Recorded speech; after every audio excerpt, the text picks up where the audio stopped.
سلام دوستان، ما اومدیم اینجا سبزی خوردن بخریم.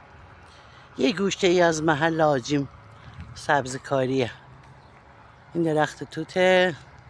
آجی هم داره توت میچینه، حواسش نیست ازش فیلم گرفتم. خلاص اینم آسمون شهر امروز تهران. بریم یه نفسی تازه کنیم زیر این درختا تا سبزیمون آماده بشه. این درخت گردوه. این درخت ها اونم خونه متروک است که از قدیم مونده، کسی توش نیست. حالا چه سبزی فروشی هم این وره. خلاصه جاتون خالی. اومدیم یه ذره زیبایی ببینیم، یه ذره طبیعت ببینیم، یه چند دقیقه یه نفسی تازه کنیم و بریم خونه.